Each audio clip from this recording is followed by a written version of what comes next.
Hello guys, welcome back to the channel and thank you so much for joining today.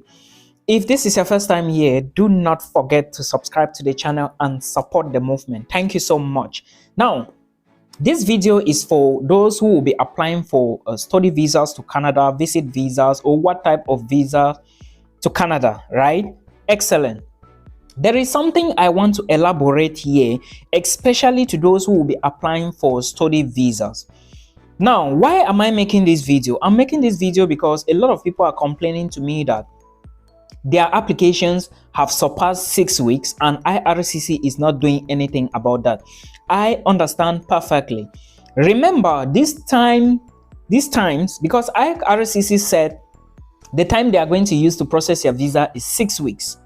Now, if 6 weeks has elapsed without IRCC saying anything, then I think there are certain things you need to do.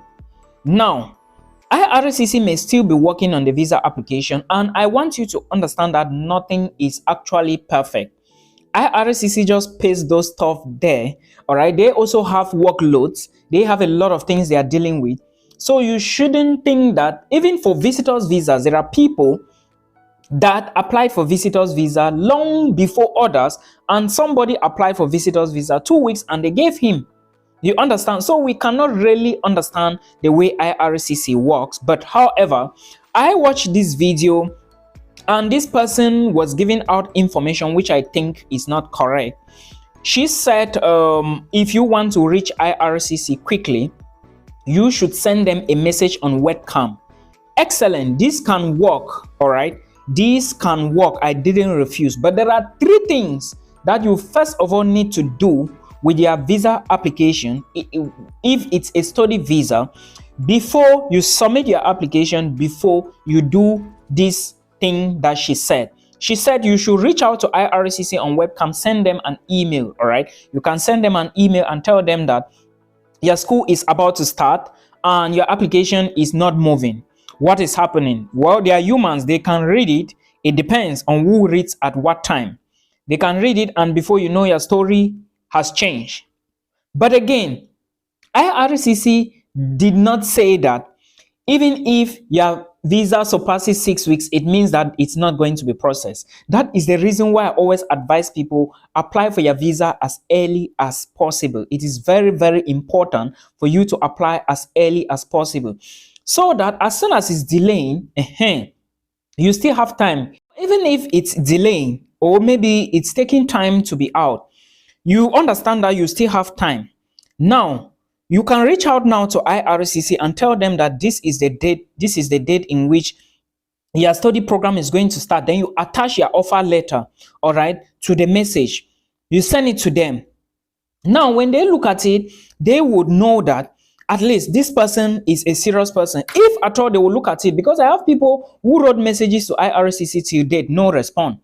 Okay, now another thing is, if you know who is in charge of that particular municipality, for example, if you know, if you can get the contacts or the emails of the mayor of that particular municipality or the person in charge of that municipality. Let's say you apply to Niagara College and you are applying for the study visa to move to Niagara College. You should look for the mayor or who is in charge of Niagara locality. All right, or maybe you applied to a college in around how do I put it, in Ontario, but not in the main Ontario, maybe around Waterloo, right? You can now reach out to whosoever is in charge of that municipality. These people, they always respond, but it's going to take time. You never can really tell when they are going to be in the office. So if you can get their contacts, reach out to them and explain the situation to them. You understand? Then from there, they may help. If they don't help, then you only need to wait from IRCC. So my main concern here is, first, before you do this process, you must have submitted your visa application. Like I said, there are 3 things I want to talk about. If you do not do these things rightly, even if IRCC reply to you, they will not reply with a positive message. What they are going to reply to you is going to be a rejection. If you want your visa application to be good, the goal here is to get the visa. The goal here is not to get an early rejection, right? So if you want your visa to be approved, or let me say to be accepted by IRCC. One, proof of funds. I want to talk about proof of funds before I talk about the other things.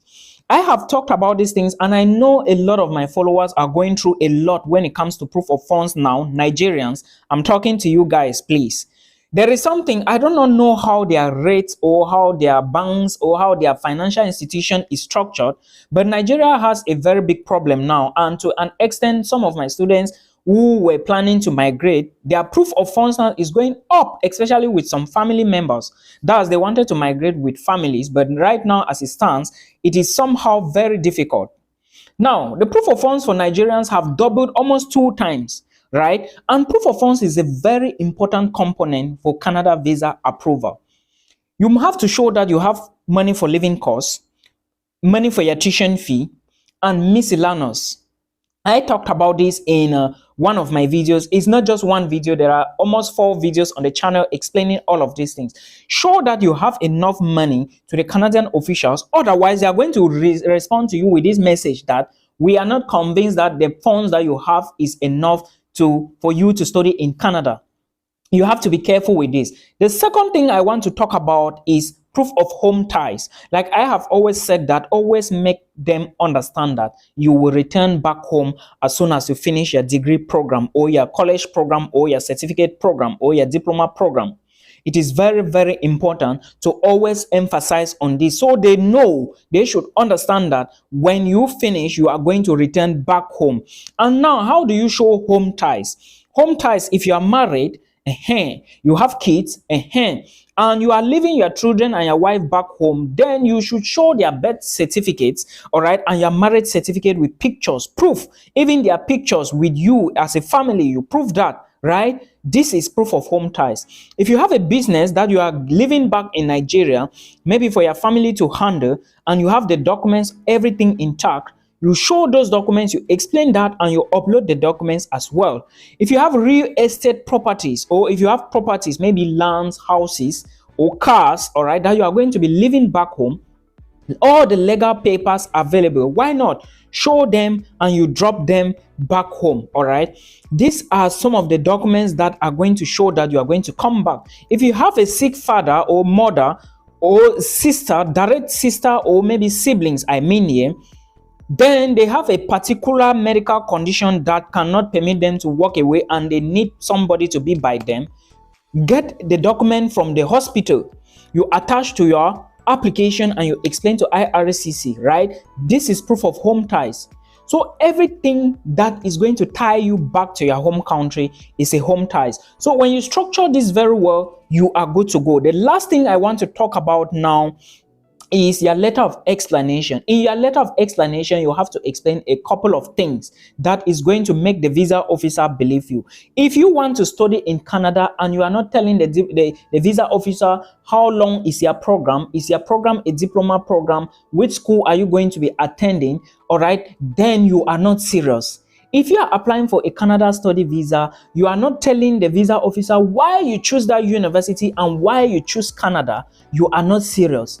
If you are applying for a study permit to Canada or a study visa to Canada, and you are not telling the visa officer how that program is going to improve your community when you return back to Nigeria, or how is it going to help your country, then you are not serious.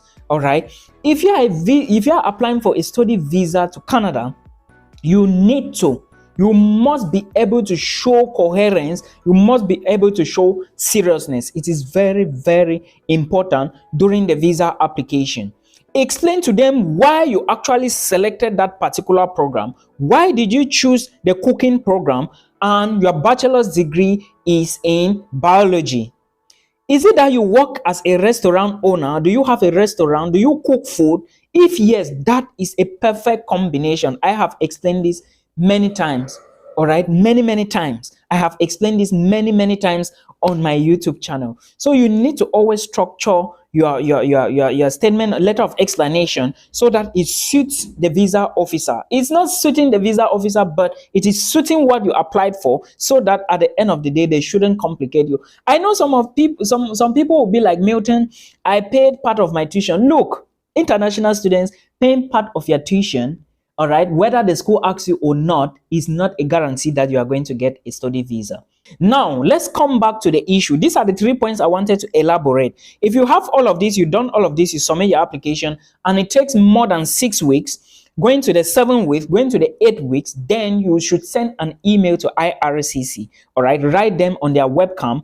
You tell them that this is what you are going through. That way it's going to be okay. You understand? So explain it to them very well. So